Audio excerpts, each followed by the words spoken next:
le Seigneur pour notre 5e soirée de l'école de la foi. Généralement, c'est une classe qui se tient sur 14 jours. Nous sommes au 5e jour. Dieu va nous aider. On aura une autre occasion de pouvoir nous organiser. Proverbe chapitre 24, versets 3 et 4. Comme je le disais depuis quelque temps, le mariage ou la gestion des familles n'est pas du tout pour les enfants. Et quand vous voyez un mariage vivre longtemps, il y a un prix qui a été payé.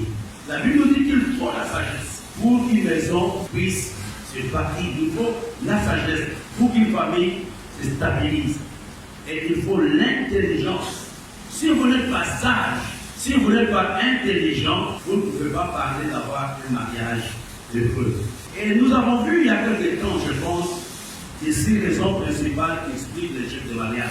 La première cause qui amène le mariage à échouer, c'est le manque ou l'absence de la communication. Aujourd'hui, en introduction, je parlerai essentiellement de la communication. Parce que nous avons dit que sans communication, le mariage est détruit. Le mariage n'aura pas sa saveur. Nous allons parler cet après-midi de la communication. Mais avant de parler de la communication, j'aimerais qu'on retienne quelque chose que nous avons vu pendant les 3 premières classes. On va juste les lire, sans faire beaucoup de commentaires. Ici, je vous ai parlé de 10 qualités dont l'homme et la femme doivent développer au sein de leur famille. Il y a 10 qualités.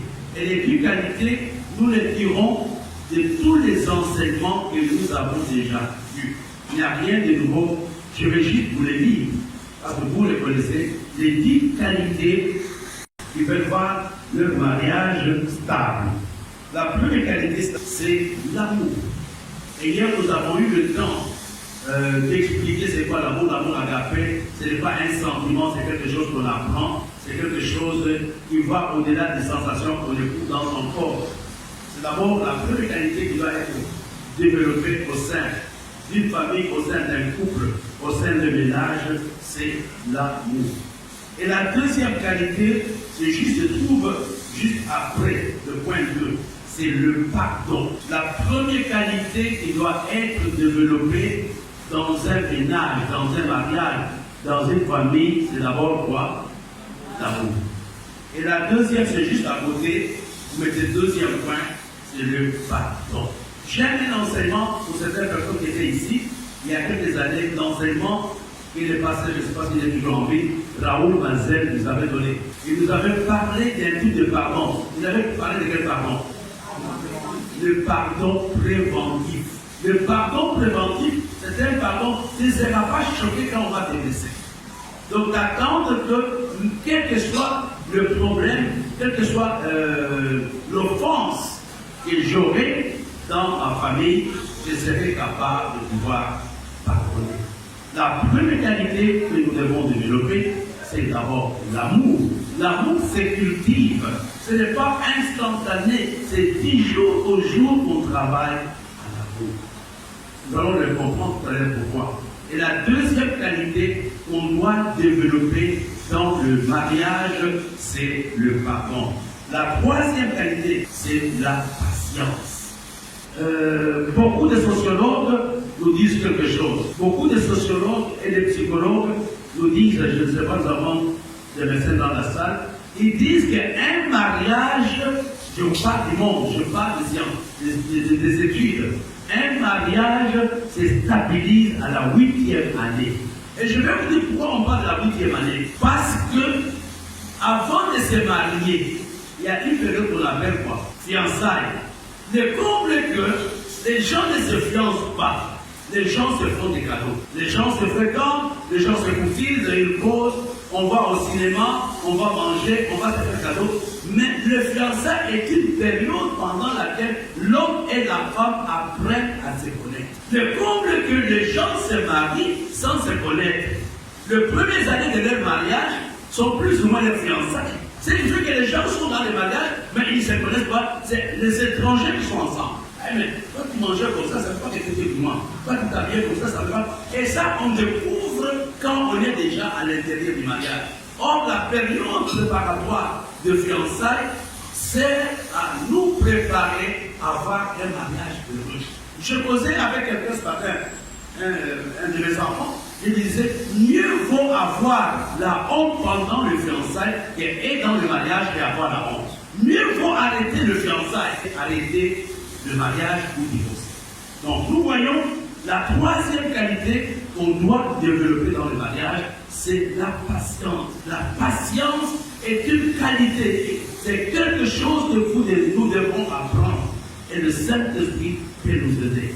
Tu risques aujourd'hui de prendre des initiatives, des décisions. Non, j'arrête, je ne veux plus saisir, mais tu risques de passer à côté du plan de Dieu pour ta vie. La patience, c'est une vertu de Dieu qu'on doit développer. Que ce soit dans le mariage, même dans la vie de tous les jours, il faut la patience. Il y a des gens, vous allez manger leur meilleur après 2 ans. Il y a des gens, vous allez manger leur meilleur après 8 ans. On commencera comme ça, il n'y a rien qui démontre que tu mangeras le meilleur de cette personne. Ou ce sera une femme extraordinaire qui sera un appui pour toi. Et pour cela, il faut développer la patience. La qualité suivante, c'est la fidélité. Quand nous parlons de la fidélité, nous parlons de l'attachement à une personne, l'attachement au mariage, l'attachement à tout ce que vous avez décidé ensemble, la fidélité. La Bible nous dit que les hommes bons, il y en a partout, mais les hommes fidèles, il y en a. Tu peux être bon, mais tu n'es pas fidèle. Il y a des gens qui sont bons, mais qui ne sont pas fidèles. Mais la fidélité est un attachement. La fidélité à ton mari, la fidélité à ta femme, la fidélité à la cause que tu protèges. Il faut un certain... Et une autre qualité qu'on doit développer, c'est quoi? La maturité. La maturité est la capacité de gérer certains problèmes sans l'intervention de ton entourage. C'est quand les actes partent plus fort que les mots. La maturité donne la prise des consciences de ces actes. Et la bonne maturité, comment nous avons la maturité? La maturité dont nous parlons n'a rien à faire avec l'âge. La maturité commence quand je commence à regarder les choses à la lumière de la parole de Dieu. Quand je commence à voir les choses selon la vision de Dieu et non ce que moi je sens ou ce que je ressens. La maturité n'a rien à faire avec l'âge. La maturité n'a rien à faire avec les diplômes. La maturité n'a rien à faire avec les cheveux blancs. La maturité, c'est la capacité de juger, de jauger une situation à la lumière de la parole de Dieu. C'est le seul paramètre qui nous aide à être de son mature. Tu peux être non mature, mais quand tu vis diamétralement opposé à la parole de Dieu, tu n'es pas un homme mature. Tu peux avoir 50 ans, 60 ans, 90 ans, on dira, mais non, là, c'est un homme mature. Et vous comprenez, la maturité arrive dans notre vie quand nous commençons à mettre en pratique le principe de la parole de Dieu. Le principe que Dieu nous enseigne au travers de sa parole. Et une autre chose que nous devons développer, c'est la confiance en soi. C'est la confiance en soi. Quand vous n'avez pas confiance en vous-même, il sera difficile que vous puissiez gérer une famille. La confiance en soi. Et la confiance en soi, on va y voir tout à l'heure, amène aussi à avoir une bonne image de soi-même. Une autre qualité qui est une conséquence de la patience, une autre qualité qu'on doit développer dans le mariage, c'est la compréhension. Je parle de ça avec certaines personnes à dire, mais priez que Dieu vous donne l'onction des pasteurs. C'est cette capacité de comprendre quelqu'un. Avant même qu'il ne parle, il sait déjà que non, c'est vrai, il est comme ça, la compréhension. Je ne vais pas m'attarder. Et le point suivant, c'est le respect mutuel. Le respect mutuel. Le respect, ce n'est pas le fait de dire à quelqu'un, mon cœur, ma joie. Non, ce n'est pas ça. Nous avons mis le respect. Tu peux donner tout le sobriquet à ton mari ou à ta femme, mais tu fais que ne respectes pas. Et le point suivant, on va terminer, l'humilité, après l'intelligence et la sagesse.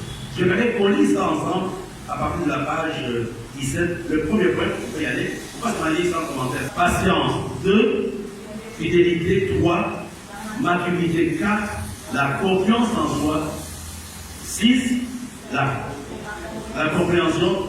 Le point suivant, le pardon 8. Point suivant, 9e point, l'humilité et le dernier point, l'intelligence et la sagesse. Voilà les qualités que nous devons cultiver dans les mariages. Et ce sont des choses qu'on enseigne quand vous êtes fiancés. Je vais dire que beaucoup d'entre nous, je parle des gens de ma génération, nous n'avons pas eu la grâce comme vous l'avez. Nous sommes des autodidactes. Nous sommes baptisés pour nous marier, pour être dédiés, etc. Mais vous n'avez pas des hommes déchirés. Vous n'avez pas des hommes déchirés. Il y a tous les outils nécessaires pour avoir un mariage heureux. Je vais dire Dieu que Dieu nous a fait la grâce. Le vrai amour, on le joue à l'église, mais dans la maison, il n'y a pas d'amour. Ça, j'aime bien. À l'église, on voit les chéris, on voit mon cœur. Mais dans la maison, c'est lion et lion. Et vous faites du mal à vous-même. Alors, il y a trois choses que j'aimerais vous dire avant de faire les commentaires. Dans la communication, il y a deux parties qui sont importantes. Où il y a deux verbes. Qui peut m'aider? Quel est le premier verbe dans la communication? L'écoute. La première chose, c'est écouter. Et deuxième, parler. Premièrement, il faut apprendre à écouter. Donc, il y a deux mots-clés dans la communication. C'est la capacité d'écouter. Et vous savez, écouter une grâce. Il y a des gens qui l'écoutent. Et la deuxième chose, c'est parler. Maintenant, revenons à notre enseignement. Il y a trois choses qui influencent une bonne communication. Ce que je parle, ce n'est pas seulement pour le mariage, c'est valable dans les relations humaines. La première chose qui est importante, c'est le temps. Être capable de choisir le moment où je dois parler à l'autre. Et souvent, nous manquons de sagesse pour présenter le point. L'autre a une journée difficile. Il vient pour poser et nous voulons parler. Vous allez parler comment? Mieux vaut éviter certaines réunions qui risquent d'engendrer de nouveaux problèmes quand vous n'êtes pas prêt. Ecclésiaste chapitre 3, verset 1 et verset 16. Ici, la Bible nous dit clairement qu'il y a un temps. C'est la raison pour laquelle, au début du cours, nous avons vu que la maison se bâtit par quoi? Par la sagesse. Comment veux-tu communiquer avec l'autre si tu vois que l'autre est fâché? Comment veux-tu parler avec quelqu'un si la personne est blessée? Il faut savoir choisir à quel moment je peux poser, à quel moment je peux solliciter le dialogue de mon ami ou de mon frère. C'est d'abord le temps. Et quand la personne n'est pas prête pour parler, ne forcez pas. La première chose, c'est le temps. La communication est influencée par le temps. Est-ce que la personne est dans de bonnes dispositions? La personne peut l'écouter. La personne est dans la joie. Quelqu'un qui n'a pas mangé toute la journée. Et les soirs, il nous pose des problèmes. On va faire chez lui. Il va te donner n'importe quelle réponse. Donc, nous ne voulons pas une réunion. Il faut à tout prix qu'on ne sait pas. Il n'a pas choisi le temps. La communication est influencée par le temps. Et c'est le moment d'aller poser ce problème. Est-ce qu'il est dans de bonnes dispositions? Est-ce que c'est le moment de lui poser mon dossier? Choisis le temps. Ce qui fait comme ça. Même chose pour nos enfants. Il y a des moments, tu dois choisir à quel moment le répondre, à quel moment causer avec la personne. Mais quand tu penses que tu peux communiquer avec lui, à n'importe quel moment, tu es en train de préparer pour l'échec. La deuxième chose qui influence la communication, c'est la confiance. J'aimerais ouvrir une parenthèse. Pour les mariés, pour les non-mariés. Le premier endroit pour communiquer, c'est d'abord dans la prière. Ça, c'est le premier lieu pour aller communiquer avec quelqu'un. Prépare-toi dans la prière. Seigneur, qu'est-ce que je veux lui dire? Est-ce qu'il va m'écouter ou il ne va pas m'écouter? Donne-moi la sagesse. Ce n'est pas qu'arrive, souvent il y a une maman qui fait ça avec moi. Bishop, prions d'abord. Non. Quand tu prions d'abord, je suis là, tu me regardes. Je dis non, on va prier. Et tu vas déjà fausser la communication. Prions d'abord, parce que je vais te dire, va te blesser. Prions d'abord. Tu vas déjà, tu as déjà raté une partie de la communication. Le premier endroit pour communiquer d'abord, c'est devant Dieu. C'est à lui que tu parles. Et tu vas aussi écouter. Seigneur, je veux parler avec Mistabi, je vais parler avec Stella, je vais parler avec Mercienne, je vais parler avec Merveille, avec Olive, etc., avec Sylvie, etc. C'est d'abord dans la prière. Une bonne communication, elle est bonne quand je communique d'abord avec Dieu. Quand je commence à parler, même avec nos enfants, ce n'est pas un acquis. Seigneur, donne-moi le mot juste. Et c'est dans la prière. Le Seigneur te dira, ok, tu peux y aller maintenant. Vous savez, frères et sœurs, Esther a communiqué avec le roi. Elle a demandé quoi? Priez d'abord pour moi. Jeûnez 3 jours. Si tu veux avoir une communication sérieuse avec ton partenaire, prends un temps dans la prière. Quand Dieu te dira c'est ok, tu parles. Et souvent, qu'est-ce qui se passe? On se chamane le matin, chérie, je vais te parler. Tu vas parler à qui? Tu vas rester le matin, je vais parler, ça va te parler. Pourquoi je n'ai pas eu le temps de te parler? D'abord dans la prière. Dans la prière, tu communiques avec Dieu, tu parles à Dieu, tu l'écoutes, il te donne des paroles justes. Esther n'est pas partie voir le roi pour poser des problèmes. Elle s'est préparée en prière 3 jours et 3 nuits. Évitez de communiquer quand vous êtes sous la colère. On ne communique pas quand on est dans la colère. Il y a certaines insanités qui sortiront de votre bouche et ça sera tard de les récupérer. Il y a un, c'est de penser des gens. Même si tu m'appelles chez vous n'importe quoi, tu m'as déjà blessé. Et souvent, vous savez, c'est plus facile d'oublier les chiffres que celle du président hier. Mais il y a des paroles qu'on ne peut pas oublier. Il y a des paroles qu'on ne peut pas oublier. Si tu me chiffres, je remarque peut-être pendant 3-4 minutes, je vais me mettre au vrai, mais après, je vais mettre les manteaux dans le temps et ça va partir. J'oublie. Mais les cœurs, il va faire comment? Tu m'as déjà blessé, il faut la grâce de Dieu. Je disais, la première chose dans la communication, il faut le temps. Et la deuxième, c'est la confiance. Est-ce qu'il va me faire confiance? Est-ce que quand je lui parlerai, il va accepter ce que je vais lui dire? C'est-à-dire, donne-moi les mots justes. Et la troisième chose qui est très importante, on va dire dans Genèse chapitre 2, verset 25. La troisième chose dans la communication, nous appelons cela la transparence. Sans la transparence, vous n'allez pas communiquer. Sans la transparence, peut-être toi qui as une pensée, mais l'autre a une pensée cachée derrière ce qu'il fait. Toi qui es seulement naïf, il faut communiquer, mais lui il sait où t'amène. Sans la transparence, il n'y a pas de communication. Mais il y a des choses que je vais vous montrer. Je vais vous donner ça dans les termes de la communication, mais je vais vous faciliter pour que nous puissions comprendre. Il y a 5 points que j'aimerais que vous reteniez dans la communication. Premier point, pas de communication. Vous ne voudrez pas de communication. Deuxième point, c'est que je sais. Troisième point, c'est que je pense. Le quatrième point, c'est que je ressens. Et cinquième point, c'est que je suis réellement humain. Je vais vous expliquer. Dans le mariage ou dans la famille, la compréhension est liée à la communication. C'est-à-dire que la compréhension dans le mariage ou dans un milieu est liée à la communication. Et les éléments que je viens vous donner déterminent les types de communication que nous aurons. Et les 5 points que je vous ai donnés influencent la communication. Tu ne peux pas juger une situation s'il n'y a pas de communication.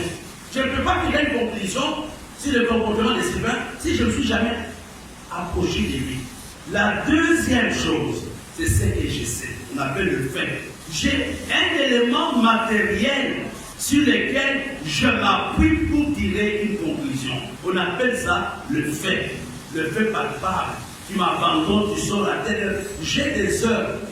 Ce n'est pas que je rêve, c'est une réalité. Quand il n'y a pas de... Si les faits ne sont pas établis, qu'est-ce qui va se passer? La communication sera fausse. Mais si j'ai des faits réels, j'aurai une bonne communication. Ce que je pense, c'est ce que je pense. Je pense que vraiment, le but, je pas l'argent. Tu n'as aucune preuve. Tu penses, on avait une opinion, bien sûr. C'est une opinion. Tu n'as aucun fait, mais c'est dans ta tête. Je pense que les gens là s'entendent, ils sont mariés et femmes. Là, c'est l'opinion. C'est ce que tu penses, mais qui n'est pas nécessairement vrai. Et quand tu penses, tu ne peux pas avoir une bonne communication. On ne peut pas avoir une communication à partir des opinions. Ce n'est pas un fait, c'est une opinion. Et dans le mariage, on a des problèmes, sauf qu'on n'a pas de fait, mais on a des opinions. Je pense que ma femme ne m'aime pas, et tu n'as pas de fait. Je pense que mon mari ne m'aime pas, mais tu n'as pas de fait. C'est ce que tu penses, mais qui n'est pas vérifié. Je me rappelle, il y a quelques années, j'étais encore jeune, j'étais à Paris, j'étais dans l'église d'un ami. Une femme a commencé à m'écrire. Son mari venait d'être nommé directeur de cabinet dans un ministère. C'était un grand poste. La femme n'a pas étudié. Et le monsieur a eu les honneurs, vraiment en voiture de fonction, de costume. Et la femme a dit, comme il vient d'être élevé, et tout son entourage, il y aura des intellectuels, certainement il va divorcer. J'ai demandé à la femme, est-ce qu'il t'en a parlé? Elle dit non. Et même, il fallait que cette femme passe par la délivrance. C'était chez le passé Manon. Pendant cette période, le mari lui achète une maison. Pour elle, c'était une maison pour dire au revoir. Elle dit, ah, il m'achète une maison maintenant, certainement il va divorcer. Frère, on ne peut pas communiquer si vous pensez. Dans la plupart des cas, nous pensons, mais on n'a pas de fait. Et c'est vrai ce que tu dis. Pasteur, je ne peux pas te dire, je le ressens que c'est pas le même. Quand il sent, il n'y aura pas une bonne communication. Je donne un exemple. Je ne salue pas les pasteurs, on ne se salue pas. Ils nous regardent, ils doivent avoir des problèmes. Et souvent, ces petites choses détruisent la communication. C'est un livre, peut-être les gens de ma génération connaissent l'histoire. Ce roman s'appelait « J'ai connu ma femme le jour de sa mort ». C'est un livre que j'ai lu quand j'étais à l'université. J'étais étudiant. Et le monsieur écrit, c'est un bon roman, parce qu'il existe toujours, je ne sais plus. Il dit que j'ai connu ma femme le jour de sa mort. C'est comme pendant tout le temps qu'il vivait avec sa femme, il ne croyait pas à l'amour de sa femme. Et la femme écrivait tous les jours les choses qu'elle faisait pour plaire à son mari. J'ai mis tel parfum, une Saint-Laurent, il n'a pas fait attention. Et le monsieur écrivait, la femme écrivait. Le monsieur toujours boudé, le monsieur était de mauvaise humeur. Ils ont eu un mariage catastrophique. Il n'a pas fait attention. Et la femme est morte. On l'a enterrée.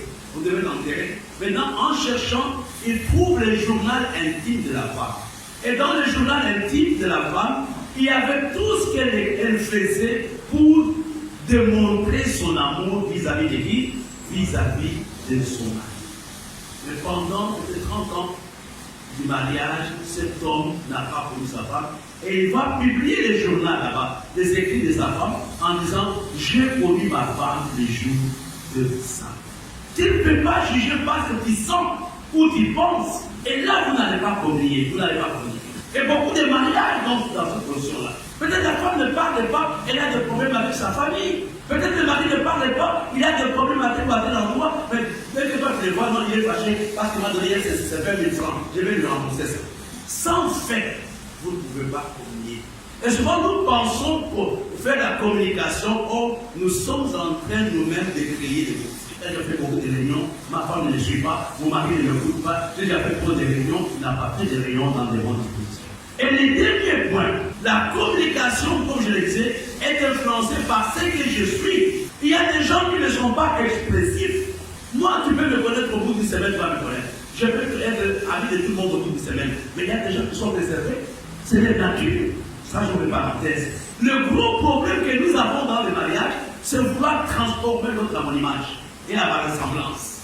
Elle est capverdienne. Toi, tu es pas ça. Vous êtes différents. Elle a sa culture. On ne se marie pas pour transformer l'autre. Je me marie pour m'adapter à ce que lui est, ou à ce que elle est. Dans le mariage, il y a toujours ce qu'on appelle les compromis. Essayez de trouver le juste mesure. Toi qui as un homme rangé, elle n'est pas un homme rangé, trouvez le juste milieu. Le vrai problème, tu souffres dans ton mariage, pas tu veux que tout le monde pense comme toi. Tout le monde n'est pas comme toi. J'avais le parler de ma femme, ma femme ne parle pas, elle ne parle pas de ma femme. Et quand je parlais, je voulais qu'elle me réponde. Et quand elle ne me répondait pas, je m'énervais. Le problème que nous avons au niveau de la communication, nous oublions que l'autre a une personnalité, l'autre a une identité, l'autre a été créé comme ça par Dieu. Ce n'est pas le mariage qui va le transformer. Vous n'avez pas la même éducation, vous n'avez pas la même culture. Toi, tu es congolais, tu t'es marié à une Camerounaise. Comment tu veux transformer la Camerounaise en congolaise? Ou vice-versa? Pourquoi les obstacles à la communication?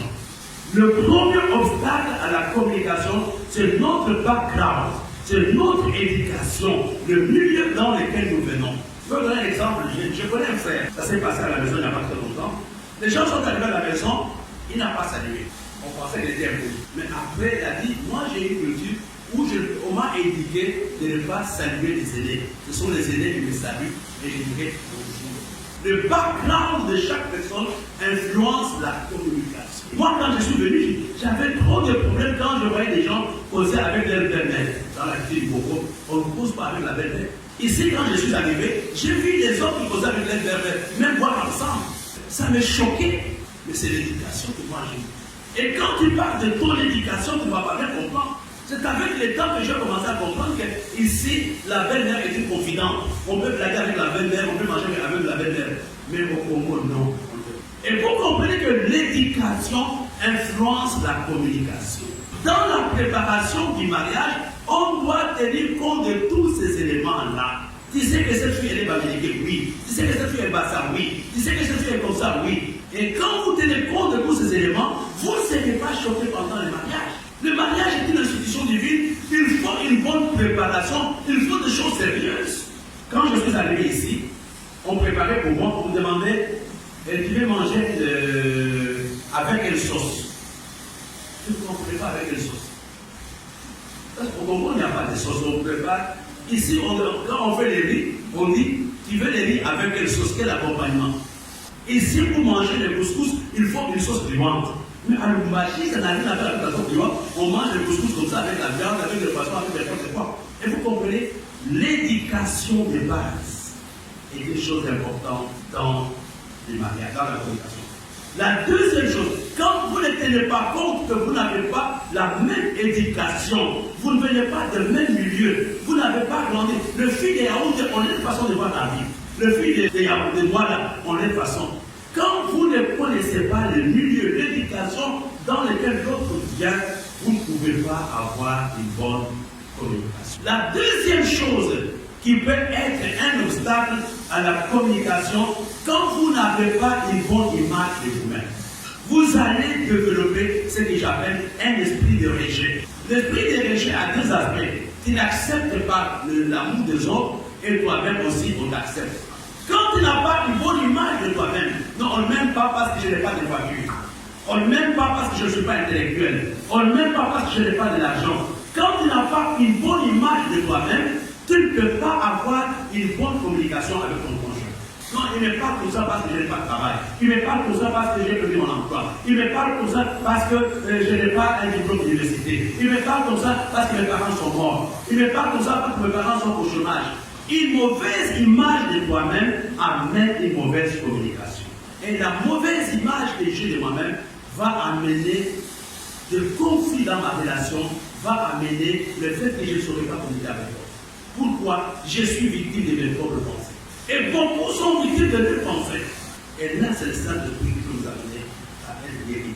Et le troisième point, le troisième obstacle à la communication, c'est une fausse conception de la masculinité. Comme je suis mari, je connais tout. Comme je suis mari, je vois au solaire. Comme je suis un homme, je connais tout, je connais tout. Non, mon frère, il y a des femmes qui sont plus intelligentes que les hommes. La fausse image d'être homme. Quand tu es un homme, ça ne signifie pas que tu es infaillible. Non, tu peux te tromper. Les chéris, là, c'est un bon investissement. Là, on se trompe tout petit peu, je dis. Il faut que tu attendes. La fausse conception de notre position de mari, de notre position d'homme, amène le problème dans la communication. Et des fois, c'est aujourd'hui que la femme t'a dit, on va faire comme ça, tu refuses pas tes femmes. Après une semaine, j'ai réfléchi par rapport à ce que tu m'as dit là. Je crois que nous allons essayer d'essayer ta méthode. Mais tu ne voulais pas accepter ce qu'on t'a dit. Chérie, ne vendons pas la maison. Chérie, ne faisons pas ceci. Chérie, ne faisons pas. Mais parce que moi, je suis un homme, j'aime toujours les hommes. Les hommes se comportent un peu comme des femmes. Donc, je vais prendre tous les enfants du village de chez nous. Ils vont passer les vacances ici, chérie, on n'a pas de place. C'est ma maison. Maintenant, quand ils vont venir, ça va te caler. Tu ne sais même pas comment payer des billets pour l'entrée de ça. À cause de la masculinité, la fausse conception d'être un mari, la fausse conception d'être un homme, amène le problème de communication. Je prends des exemples terre à terre pour vous amener à comprendre un petit peu. La fausse conception du rôle du mari ou du rôle de la femme.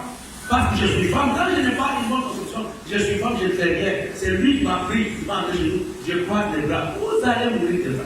Complétez-vous. J'ai dit, voilà, moi je vais faire ceci, je vais vendre je vais vendre de l'eau, on va voir comment ça va marcher. Et c'est ça. Quand vous ne comprenez pas bien le rôle de l'un et de l'autre, vous n'allez pas avoir une bonne communication. Un autre obstacle à la communication, c'est simple, c'est les déséquilibres dans la maturité spirituelle.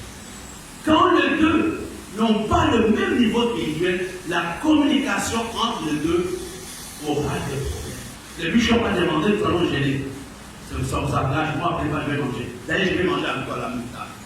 Le déséquilibre spirituel de votre maturité spirituelle, le problème que vous avez n'est pas le manque d'amour.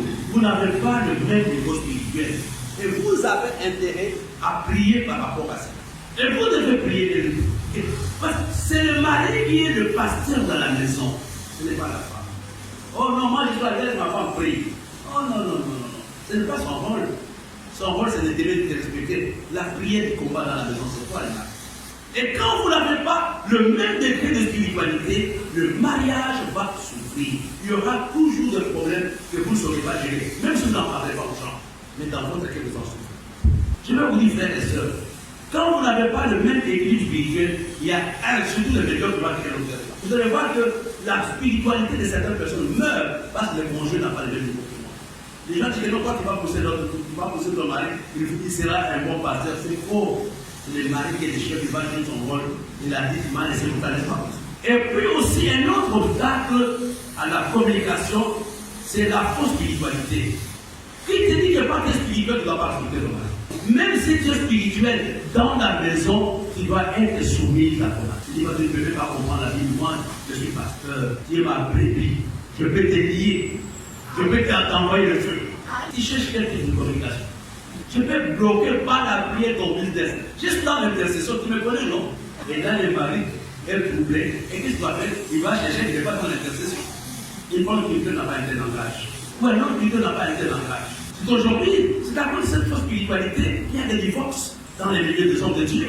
Et non, cette femme n'a pas le même niveau spirituel que moi. Donc elle ne peut pas soutenir mon ministère. Je peux faire une seule qui soutient mon ministère. Par la prière. Toi là, c'était, on s'est venu à l'université, j'étais dans la chair. Mais maintenant, je vais chercher une force spirituelle que le Saint-Esprit va me montrer.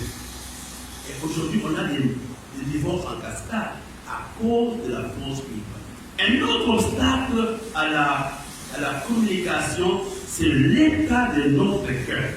Quand je parle de l'état de notre cœur, soit dans ton cœur, tu développes un complexe de supériorité. Je prends un exemple. Mon papa est riche, ou le papa de mon frère est riche. Il va se marier à Emma, qui vient d'une famille pauvre. Dans sa tête, il s'est marié à une fille pauvre. À un certain moment de leur mariage, à cause d'un petit problème, son frère aura toujours cette tendance à être supérieur à Emma. Il se croira toujours un enfant de riche, il y a une femme, une famille pauvre. Il ne lui dit pas, mais il se comporte comme ça. Je prends un exemple d'un Cameroun. Je prends l'exemple Edith de ses maris à une Camerounaise. Il suffit d'un petit problème. Dans le cas de cette fille-là, il a affaire à un étranger. Si tu as quitté, je dois nous faire des problèmes ici. Mais il ne le dit pas, mais il est considéré comme un étranger. Et c'est toujours important de prier par rapport à l'état de notre cœur. Dans notre cœur, il y a le complexe de supériorité, le complexe d'infériorité. Toi-même aussi. Et moi, je peux se dire, non, voilà, je peux dire quoi? Moi, j'ai connu un couple ici. Pas ici à l'église, mais ici à Douala. Je ne vais pas donner l'endroit. Cette femme avait, c'était ses enfants propres avec son mari. Mais elle a communiqué aux enfants l'esprit d'étranger. C'est son mari, hein, avec qui ils se sont mariés. Légitimement, ils ont des enfants. Mais chaque fois quand l'enfant faisait des choses, la femme disait, mais il va nous chasser, hein. Moi je ne vais pas avoir des problèmes. C'était son papa. Et les enfants ont grandi avec cette notion-là d'être étranger dans leur propre notion. Je voudrais, frère, dans la communication, gère d'abord ton cœur. Tu ne peux pas entrer dans la communication si ton cœur saigne. Demande que Dieu te guérisse avant d'aborder le prochain rendez-vous avec le partenaire. Si tu n'es pas prêt, parce qu'il y a certaines causeries qui créent de nouveaux conflits. Si je ne suis pas prêt, dis Seigneur, aide-moi, prépare, touche les cœurs de ma femme. Touche-moi. Je vous donne un exemple. Que je vais ici à l'église, il y avait des frères qui avaient le projet de se marier. Je me suis battu, il s'est marié. Et la sœur m'a dit non, les frères ne m'aiment plus, je sens que les frères sont en train de jouer avec moi. Les frères me disent la même chose. Et j'ai mis en marche toutes les théories pastorales. Après les cultes, j'ai pris 10 000 francs. Je les ai donnés. Il a dit allez d'abord poser en mangeant et vous allez voir vos divergences. Et vous allez revenir, c'était l'après-midi, c'était dimanche. Il dit allez manger et vous allez revenir. En mangeant, posez-vous toutes les questions, soyez libres. Quand il était 13h, à 14h, les deux sont venus. D'abord, le frère arrive, il me jette la sœur me jette les 10 000. Ils n'ont même pas pu causer, ils n'ont même pas commandé quelque chose, ils sont rentrés fâchés. Le frère est rentré fâché, la sœur est rentrée fâchée, ils n'ont même pas pu causer. Et les fiançailles se sont arrêtés ce jour-là. Les fiançailles se sont arrêtés ce jour-là. Pourquoi? C'est aussi un manque, déjà, sachez chez moi, leur père n'était pas prêt pour la causer. Ils n'ont même pas pu causer, ils m'ont ramené les 10 000 francs que je leur avais donné pour qu'ils aillent à des listes manger quelque chose. Et vous comprenez, c'est toujours important. N'oublie pas que le partenaire a une identité, a une personnalité, elle a un cœur. Prie, Seigneur, je veux que je sois favori, qu'il écoute ce que je lui dis. Et vous commencez à prier par la parole. Aujourd'hui, je vous ai montré les obstacles à la communication. Demain, on va continuer.